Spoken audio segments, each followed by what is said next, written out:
주의 모든 성도님들을 주님의 이름으로 환영하고 축복합니다. 대인절 국제주일에 또 만남과 기다림의 은혜가 여러분 모두에게 충만하시기를 축원합니다. 오늘 주일은 예수님의 다시 오심을 기다리는 대림절의 두 번째 주일입니다. 우리 주님께서는 장차 다시 오신다고 분명히 약속하셨습니다. 그날과 그때는 아무도 모르지만 이미 예정되어 있습니다. 우리가 할 일은 깨어 사모하며 기다리는 것입니다.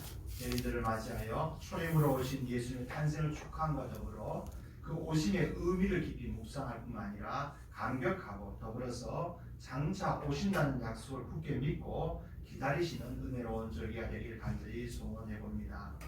기다림은 행복한 것입니다. 물론 소망과 약속을 부여잡고 기다리는 시간이 힘들기도 하지만 그래도 머지않아 이루어질 꿈과 소망을 생각한다면 우리는 행복할 수가 있습니다. 소망을 가진 자는 기다릴 수가 있습니다. 그리고 그 품은 소망이 반드시 이루어진다는 것이 확실하다면 얼마든지 참고 기다릴 수 있는 것입니다. 우리 예수님의 다시 오심의 약속은 분명한 소망이자 약속입니다.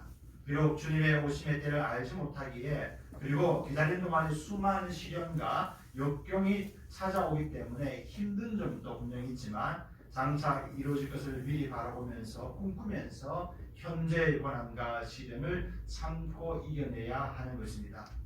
우리는 사도 바울의 말씀을 귀담아 들을 필요가 있습니다. 로마서 8장 18절 말씀인데요. 생각하건대 현재의 고난은 장차 우리에게 나타날 영광과 좋게 비교할 수 없도다.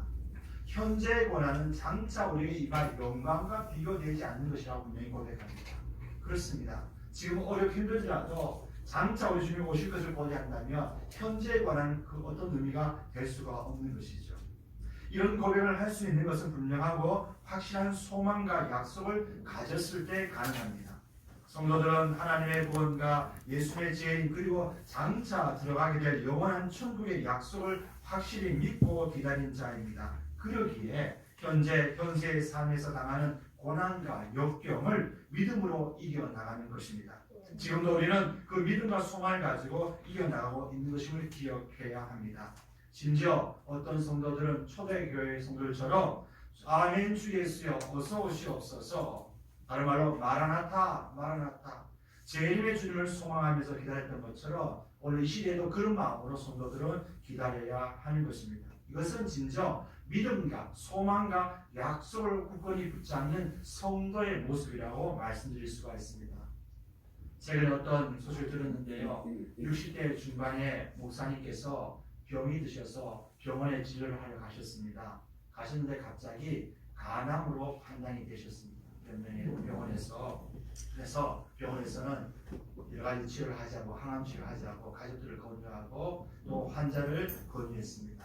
그런데 또 가족들도 어쨌거나 이 60대 초반이 젊잖습니다. 그죠? 그래서 쉬었으면 좋겠다 해서 고민을 하고 있는데 이 정자 목사님은 가족들을 불러놓고 이렇게 말씀하셨습니다. 나는 빨리 예수님에게 가고 싶다. 빨리 예수님에게 가고 싶다. 나는 그런 말씀하셨다. 물론 이해는 됩니다만 그래도 가족의 입장에 보면 안타깝죠. 그런데 결국 가족들은 그 아버지 목사님의 소원대로 드려져서 모든 치료를 중단하고, 그런데 짧게도 그 소원을 그렇게 고백한 다음에 짧게 2주 동안 이후에 목사님께서 결석하셨다는 것입니다. 어떤 항암 치료라든가 다른 고통이 동반된 그 어떤 치료를 받기 전에 오기 전에 고통이 임하기 전에 하나님께서 그를 부르셨다는 얘기를 들은 적이 있습니다. 인간적으로 보면은 참 안타깝고 슬픈 일입니다. 그러나 신앙적인 측면을 본다면 어쩌면 바른 판단과 삶의 마지막 준비로 죽음을 믿음으로 맞이하는 성도의 모습이라고 생각합니다. 우리가 이 땅에 맺은 가족관계라는 것도 죽으면 다 끊어지는 것입니다. 다시 부활의 날에 우리는 성도로서 함께 죄할 것을 믿습니다. 또한 그것은 분명한 부활과 천국에 대한 소망이 있기 때문에 그런 확신과 담대함으로 결정을 내릴 수가 있는 것입니다. 지금 비록 산더미 같은 고통과 신앙에 대한 박해가 오지만 확실한 소망과 구원에 대한 믿음이 있는 성도라면 그것을 아랑곳하지 않을 것입니다. 도리어 죽음이라는 최고의 고통, 두려움을 당당히 맞서서 이렇게 고백할 것입니다. 사망아, 너의 승리가 어디 있느냐? 사망아 내가 쏘는 것이 어디 있느냐. 사망이 쏘는 것은 죄요 죄의 권능은 율법이라. 우리 주 예수 그리스도로 말미암아 우리에게 승리를 주시는 하나님께 감사하노라. 라는 사도 바울의 고백, 고린도전서 15장 55절의 고백처럼 그런 고백으로 당당히 죽음과 고난을 맞서 승리해 가게 될 것임을 우리는 기억해야 합니다. 결코 죽음의 권세가, 사망이, 우리의 육체적인 고난이 우리의 믿음과 신앙을 포기하거나 무너뜨릴 수는 없는 것입니다. 또한 그것이 그리스도의 확고한 사랑과 구원의 은혜를 배신하거나 끊어버릴 수 없음을 믿고 의지해야 하는 것입니다. 그래서 예언들을 다시 한번 말씀드리면서 다시 한번 장차 오실 주님을 고대하면서 그런 마음으로 현대의 고난과 어려움을 이겨내시고 또 장차가 받게 될 영광을 바라면서 삶의 자리에서 믿음을 지킬 뿐만 아니라 그 속에서 풍성한 열매를 맺어가는 우리 성도들 다 되시기를 주의 이름으로 소원하고 부탁을 드립니다. 오늘 본문은 누가복음의 기록 속에서 예수님의 오심의 소식을 처음 듣고 맞이한 자들과 더불어 메시아의 오심을 기다렸던 이들의 모습을 통하여 교훈을 받고자 합니다. 오늘 첫 번째 기억할 말씀은요, 예수님의 탄생 소식은 들에서 양을 치던 가장 낮은 이들에게 먼저 전파되었다는 사실입니다. 당시 유대 사회에서 목자라는 직업은 가장 천시되던 직업이었습니다. 경제적으로나 또한 지식적인 면에서 가장 낮은 이들이 바로 이 목자 일을 감당해야 했습니다. 그럼에도 불구하고 예수 그리스도의 탄생의 소식은 그들에게 가장 먼저 전파되어서 우리는 기억해야 합니다. 이들에게 전파된 탄생의 소식은 예수님의 오심의 이유와 그의 복음 사역의 방향을 정확하게 보여주는 것입니다. 예수님께서는 이 땅에 오실 때 낮고 천한 인간의 모습으로 오셨습니다. 기독교에 놀라운 이적이 있습니다. 그것은 바로 신이 인간이 된다는 것. 좀 더 다른 걸 표현한다면 처녀가 아이를 낳는다는 것. 이런 불가능한 인간의 과학과 생각과 이성은 불가능한 일들이 기독교에서는 분명히 일어났음을 믿는 것입니다. 바로 특별히 예수님께서는 거룩하신 하나님이신데 스스로 인간이 됐다는 사실은 너무나 충격적인 사실이었습니다. 놀라운 신비라고 말씀드릴 수가 있습니다. 하나님의 아들이 인간이 되셨다는 사실은 그가 인간의 자리로 내려오셨다는 것을 말해줍니다. 이것은 인간에게는 불가능한 일입니다. 창조주이신 하나님이 피조물이 되신 것입니다. 이러한 파격적인 모습은 우리에게는 놀라운 사건이면서 아울러 놀라운 큰 은혜의 사건임을 우리는 기억해야 합니다. 은혜가 된다는 것은 무엇을 의미할까요? 그로 말미암아 우리 인생들에게 구원의 은혜가 시작되었기 때문입니다. 세상 죄를 지고 가실 하나님의 어린 양이신 예수님께서 태어나셔서 이 땅 가운데 오심을 말미암아 특별히 가장 가난하고 미천한 소외된 자들에게 오셨다는 사실은 어쩌면 우리에게 큰 희망과 소망을 주는 것입니다. 이 팔레스타인의 이 목자들은 주로 3월달부터 8월, 11월 사이에 방목을 합니다. 낮에 들에서 치우다가 밤에는 우리에 놓고 밤새껏 양떼를 지키는 그런 일을 반복적으로 수행했습니다. 천사의 계시가 있던 밤에도 그들은 어김없이 자신들의 천직을 쫓아 그렇게 하고 있었습니다. 오늘 본문의 표현을 빌리자면 밤에라는 시간을 소개합니다. 모두 고리 자고 있는 시간에 갑자기 주의 천사가 그들 곁에 서서 주의 영광의 임재를 나타내 보이시면서 충만하게 임재하셨습니다. 다들 깜짝 놀랐습니다. 정말 신비한 순간이 아닐 수가 없었습니다. 비몽사몽간에 그들은 이것이 진짜인가 가짜인가 다시 한번 자신의 눈을 비벼보았을 것입니다. 그런 오늘 본문의 말씀과 천사가 말하기를 무서워하지 말라. 보라 내가 온 백성에 미칠 큰 기쁨의 좋은 소식을 너에게 전하노라 라고 선포하고 있습니다. 기쁨의 좋은 소식은 한마디로 복음이죠. 복음. 이 복음은 온 백성에 미치는 큰 소식이다. 온 백성에 미치는 큰 소식. 단순히 이스라엘뿐만 아니라 온 민족과 족속에 허락하시는 놀라운 복된 소식이 바로 예수 탄생의 소식임을 분명히 말씀하고 있습니다. 특별히 또한 메시아를 오랫동안 기다려왔던 이스라엘 사람에게도 가장 큰 기쁨의 소식이 아닐 수가 없는 것이었습니다. 오래 기다려온 그들에게 메시아가 탄생했다는 소식보다 가장 큰 소식은 없을 것입니다. 비록 목자라 하더라도 그들은 조상적부터 이 메시아에 대한 가르침을 듣고 또 경험해 오고 있었을 것입니다. 또한 그들 스스로도 메시아를 고대하고 있었습니다. 천사들은 구체적으로 그 큰 소식이 바로 메시아 탄생의 소식을 말합니다. 오늘 2장 11절 말씀에 오늘 다윗의 동네에 너희를 위하여 구주가 나셨으니 곧 그리스도 주시니라 했습니다. 오늘 현재의 다윗의 동네, 이것은 뭘까요? 고대로부터 메시아는 다윗 왕의 혈통으로 오신다는 말에 근거하여 그 다윗의 동네 베들레헴, 그리고 베들레헴은 이미 이 예수 오시기 전에 오래전부터 미가서 5장 2절에 예언했던 장소였습니다. 에브라. 이 미가에 있던 이 베들레헴, 바로 다윗의 동네이죠. 이곳은 바로 유다 지파의 마을입니다. 이 탄생한 메시아는 구약 성경에 예언된 메시아에 대한 예언을 충분히 충족시키고 있음을 분명히 말씀하면서 그가 태어나셨다. 그리고 그분은 너희의 구주가 되신다. 구원자가 되신다. 그리스도 메시아가 되신다라고 분명히 말씀하고 있습니다. 메시아라는 말은 그리스도라는 말과 똑같죠. 기름 부은 말입니다. 특별한 사역을 위하여, 구원의 사역을 위하여 보냄받은 자가 메시아 그리스도이신 것입니다. 천사의 예언대로 그들은 베들레헴으로 들어가 강보에 쌓여 구에 누인 아기 예수를 만나게 됩니다. 이것 또한 천사의 계시가 분명히 확인되었음을 보여주는 증거로 누가는 소개하고 있습니다. 수많은 천사들은 하나님께 하늘을 찬양하였습니다. 가장 최고의 찬양이 바로 누가복음 2장 14절 찬양이죠. 대영광송. 질기 높은 곳에서는 하나님께 영광이요 땅에서는 하나님이 기뻐하신 사람들 중에 평화로다. 가장 영광스러운 찬양이 바로 하늘의 천군천사 불렀던 이 찬양의 고백이라고 말씀드릴 수가 있습니다. 메시아를 허락하신 하나님의 은혜에 대해서 최고의 영광을 돌리는 찬양입니다. 또한 예수의 탄생은 하나님께 영광을 돌릴 뿐만 아니라 그로 인해 이 땅에 택장을 받고 구원을 받을 모든 자들에게 있어서 가장 큰 기쁨의 소식이 됨을 분명히 노래하고 있는 것입니다.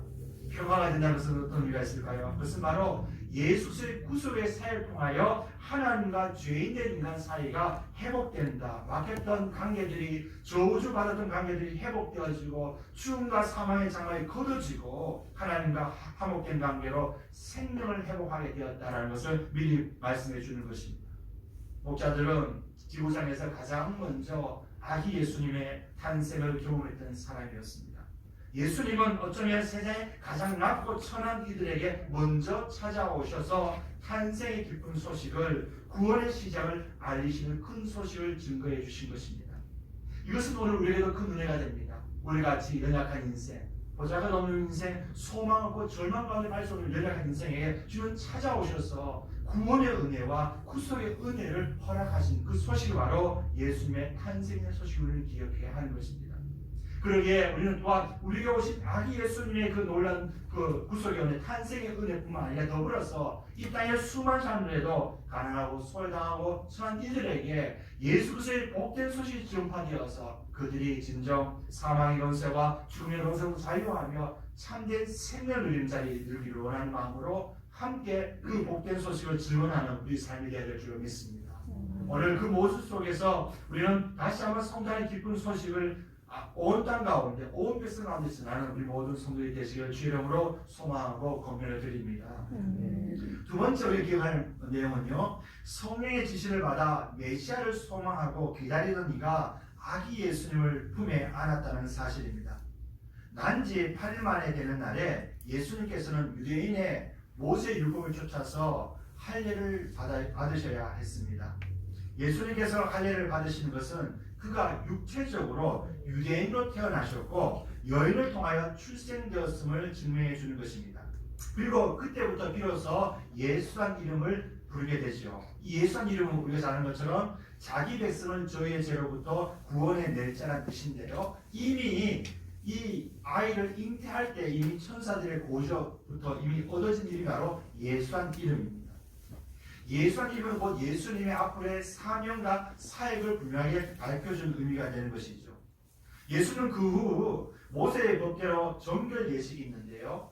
유대인들 가운데 보면은 아이를 출산하게 되면 정결 예식을 하게 되는데 보통 남아를 출산할 경우에는 남아에는 7일 동안 부정하고 33일 동안 산모는 바깥 출입해서는 안 됩니다. 부정합니다.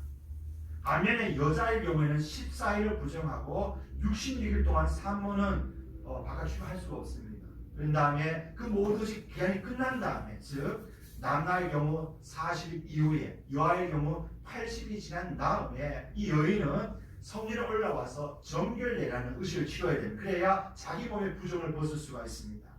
그래서 이 예수 태어난 다음에 할례를 받으신 다음에 정결례 기한이 이뤘다는 것은 적어도 40일이 지난 다음에 이 요셉과 이 마리아와 아기 예수님은 함께 성전에 올라와서 정결례 의식에 참여했습니다. 그래서 번제를 드리게 되는데요. 번제와 속죄제를 드리게 되는데, 번제는 출산에 대한 감사와 헌신의 표시를 드리고, 속죄제는 피 흘림을 통한 부정을 씻기 위하여 드리는 제사를 드리게 됩니다. 정한 예물이 있죠. 어린 양 한 마리와 비둘기를 드리게 되는데, 이 예수님의 육신의 부모님은 요셉과 마리아를 매우 극빈하여서 그냥 비둘기를 둘러 대신하여 제물을 바치고 이 정결례 의식을 치루었습니다. 그런데 그곳에서 누굴 만나냐면 바로 오늘 본문에 나오는 것처럼 경건한 시몬이라는 사람을 만나게 됩니다. 오늘 성경 보면은 시온에서 소개하고 있는데 누가복음 2장 25절 27절에 말씀하기를 예루살렘에 시몬이라 하는 사람이 있으니 이 사람은 의롭고 경건하여 이스라엘의 위로를 기다리는 자라 성령이 그 위에 계시더라. 그가 주의 그리스도를 보기 전에는 죽지 아니하리라 하는 성령의 지시를 받았더니 성령의 감동으로 성전에 들어가매 마침 부모가 율법의 갈례대로 행하고자 하여 그 아기 예수를 데리고 오는지라 라고 기록했습니다. 이 시몬에 대해서 누가는 기록하기를 그 사람은 의롭고 경건한 사람이었다라고 말해요.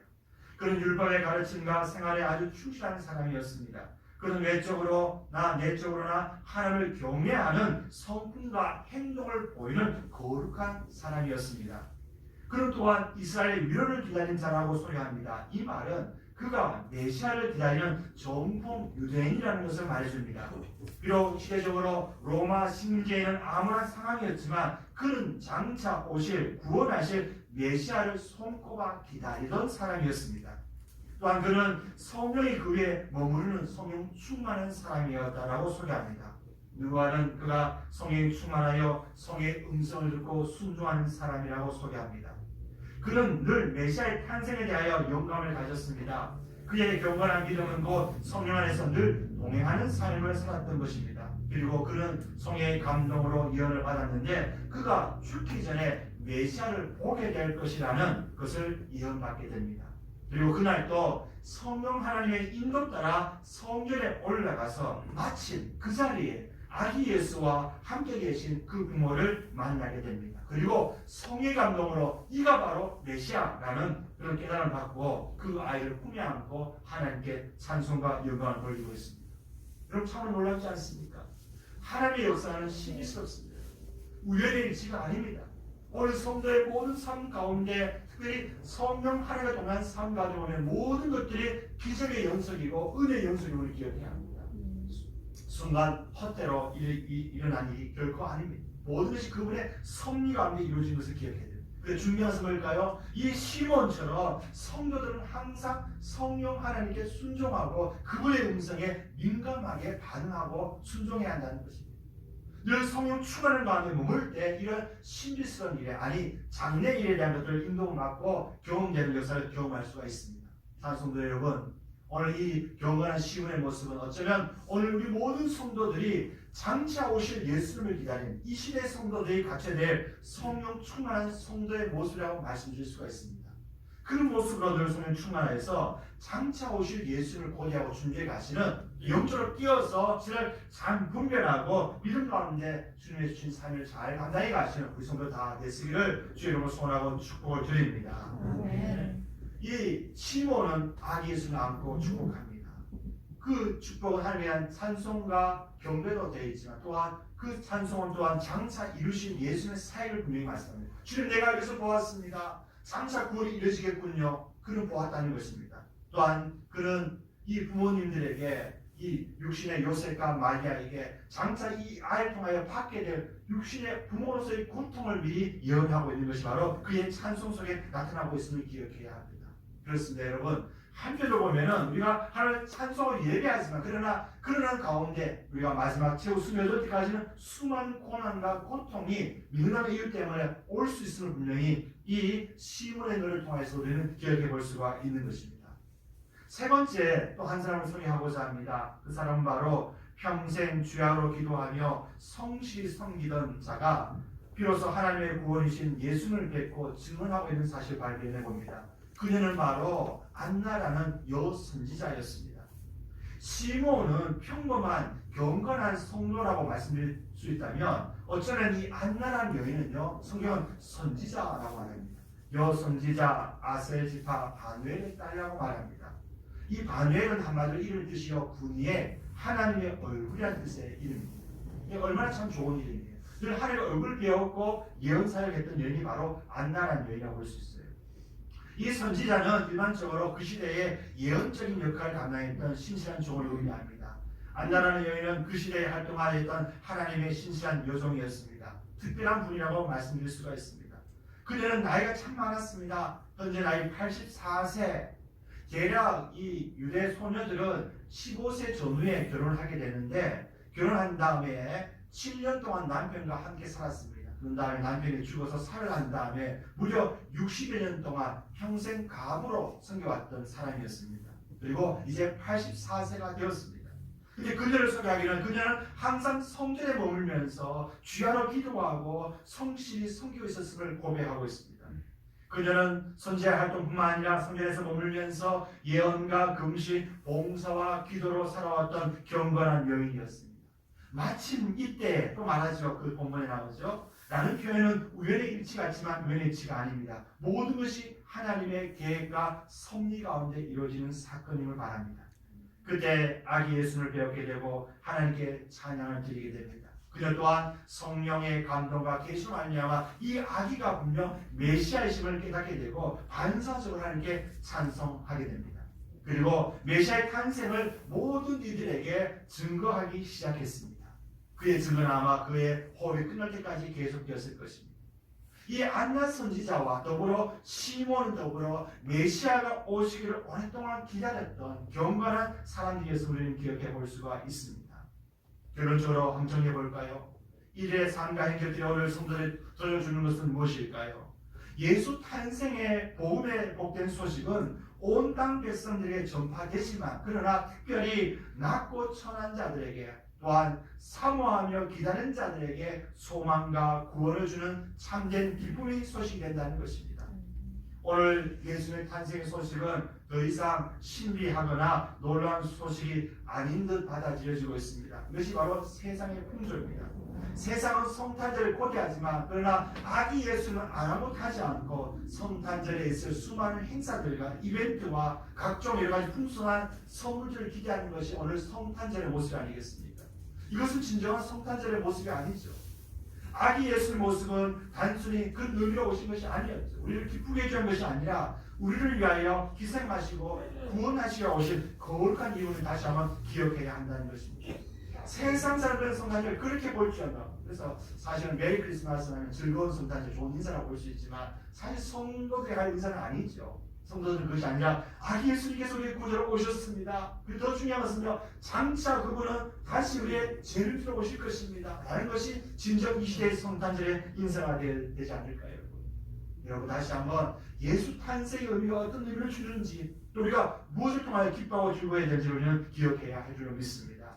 또한 더불어서 이 사람들의 모습, 목자들과 더불어 이 시몬과 안나의 모습을 통하여 오늘 이 시대에 우리는 어떤 마음으로 장차 다시 오실 예수를 기다려야 되는가를 우리는 깨우쳐야 될 줄 믿습니다. 성령 하나님 안에서 예수의 제 이름을 사모하며 확신하면서 인내하면서 믿음을 지켜가면서 거룩한 성도로서 살아가야 될 줄 믿습니다. 메시아를 소망하지만 그러나 그것을 그렇다고 무작정 소망하는 것이 아니라 삶의 자리에서 그분의 오심을 맞이하겠다는 각오로 내 삶을 충실하면서 더불어서 예수를 다시 한번 소식을 전하면서 깨어서 그분의 오심을 준비해가는 믿음을 준비해가는 우리 모든 성도들이 다 되시기를 주의 이름으로 소원하고 부탁을 드립니다. 2020년 성탄절이 곧 도래합니다. 매년마다 다가오는 성탄절, 즐겁고 유쾌한 성탄절은 나와 삶을 기쁘게 합니다만 진정한 성탄의 기쁨은 낮고 천한 자의 모습으로 이 땅에 오셔서 천한 인생들에게로 찾아오신 예수님의 탄생과 하나님의 놀라운 구원의 은혜를 기억하고 감사할 뿐만 아니라 더 나아가서 장차 다시 오실 또 장차 오셔서 승리로 영광 가운데 임하실 예수님의 오심을 고대하는 가운데 성탄의 기쁨과 소망을 이어야 될 줄로 믿습니다. 기억할 것은 그 모든 것들이 사모하고 고대하는 자들에게, 기다리는 자들에게 큰 은혜와 기쁨의 소식으로 찾아온다는 것입니다. 여러분, 그래서 사모하고 기다리십시다. 겸손하게 그분 오심을 고대하고 또 그분께서 이루실 약속을 바라보면서 오늘 삶의 자리에서 한 나라를 세워가며 오늘 또 묵묵히 승리의 삶을 살아가시는 우리 모든 성도들 다 되시기를 주의 이름으로 소원하고 건면을 드립니다. 기도하겠습니다.